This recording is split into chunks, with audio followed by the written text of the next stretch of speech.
Arkadaşlar bu arada DM'den mesajlarınızı alıyorum görebildiğim kadarıyla. Yeni yeni kendime geliyorum çünkü.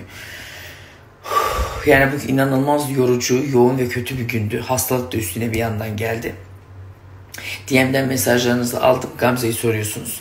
Gamze şu anda gayet iyi, hiç merak etmeyin. Zaten sabahtan beri sürekli telefon halindeyiz. Bir yandan mutfakta yemek yapıyorum, bir yandan çıkıp Gamze ile konuşuyorum. Ki sesim çıkmıyor telefonuna rağmen. Yani diyeceğim, neler neler diyeceğim. Bu sefer dilimi tutmak istiyorum. Çünkü dilimi tutmasam ağzımın hiç ayarı yok, onu da biliyorum.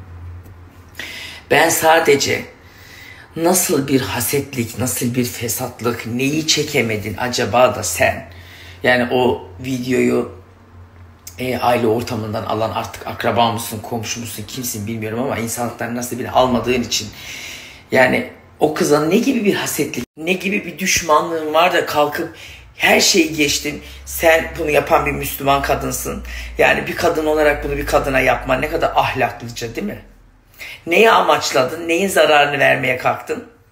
Ne zannettin yani? Bütün gün bir aradaydık Gamze ile, bütün gün telefondaydık. Gayet de güzel bir şekilde moralini düzelttim. Hukuki olarak da bütün süreç başladı.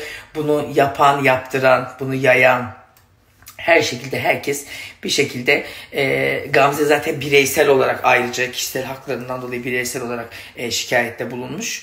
Ben bunu bu şekilde çok fazla sosyal medyada özellikle burada dile getirilmesini çok tekrar istemiyorum. Çünkü Gamze her seferinde gördüğünde daha da kötü oluyor. O bizim gibi sürekli sosyal medyaya alışık biri değil. Evet biz bütün yeni eleştirilere ya da bazı şeylere alışkınız ama o bu dünyaya yeni, bu ortama yeni ayak uyduruyor ki çok fazla da ayak uydurmasını istemiyorum zaten. Mümkün mertebe bir tık daha geri planda kalmasını bu yüzden istiyorum. Üzülmesini istemiyorum.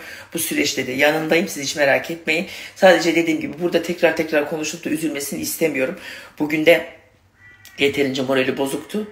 Neyse ki şu an gayet iyi. Dediğim gibi aklınız kalmasın. Böyle şeyleri hukuki süreçte çözmek en güzeli. Yani hiç ağız dalaşına girmeye gerek yok. Dediğim gibi o videoyu ilk alıp gruptan kim yaydıysa, neye amaçladıysa Allah onun belasını versin.